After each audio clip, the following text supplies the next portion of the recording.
നീറ്റിന് വേണ്ടി പ്രിപ്പയർ ചെയ്യുന്ന മക്കളെ കയ്യിൽ എന്തായാലും ഉണ്ടായിരിക്കേണ്ട ഒരു സ്കില്ലാണ് മാത്തമാറ്റിക്കൽ സ്കിൽ എന്ന് പറയുന്നത്, അല്ലേ? നമ്മൾ ഒരു ഫിസിക്സ് കെമിസ്ട്രി ക്വസ്റ്റിനെ കിട്ടുന്ന സമയത്ത് കുട്ടികൾ എപ്പോഴും പറയുന്ന പ്രശ്നമാണ്, സാറേ എത്ര ആയിട്ടും സ്പീഡ് ഉണ്ട് വരുന്നില്ല.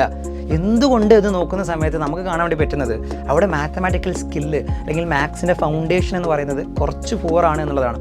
സോ നിങ്ങളുടെ ഫൗണ്ടേഷൻ അങ്ങനെ പൂറാണെങ്കിൽ ഒന്നും കൊണ്ട് ടെൻഷൻ അടിക്കേണ്ട ആവശ്യമില്ല. ഇത് നമുക്ക് ഉണ്ടാക്കിയെടുക്കാൻ പറ്റുന്നേ ഉള്ളൂ. സോ ഒരു ഫിസിക്സിലെ കെമിസ്ട്രിയിലെ ക്വസ്റ്റിനൊക്കെ ചെയ്യാൻ തക്കവണ്ണം നമുക്ക് എന്തൊക്കെ മാത്സ് ആണ് അറിയേണ്ടത്. ഉദാഹരണത്തിന് പറയുകയാണെങ്കിൽ decimal system, exponents, differentiation, integration, trigonometry, അങ്ങനെ ഒരുപാട് കാര്യങ്ങൾ നമ്മൾ ടോപ്പ് നോച്ചായിട്ട് അറിഞ്ഞിരിക്കണം. സോ ഇതൊക്കെ പറഞ്ഞുകൊണ്ടുള്ള ഒരു വർക്ക്ഷോപ്പിലോട്ടാണ് നിങ്ങളെ ഞാൻ ക്ഷണിക്കുന്നത്. ഈ വരുന്ന മെയ് 22-ാം തീയതി രാത്രി 7 to 9 അബ്സല്യൂട്ട്ലി ഫ്രീ ആയിട്ടുള്ള ഒരു വർക്ക്ഷോപ്പ് നമ്മൾ കണ്ടക്ട് ചെയ്യുന്നുണ്ട്. താഴെ കാണുന്ന ലിങ്കിൽ രജിസ്റ്റർ ചെയ്യുക. അടിപൊളിയായിട്ട് നമുക്ക് പ്രിപ്പയർ ആയിട്ട് ഈ കൊല്ലത്തെ നീറ്റ് നമുക്ക് ക്രാക്ക് ചെയ്യാം.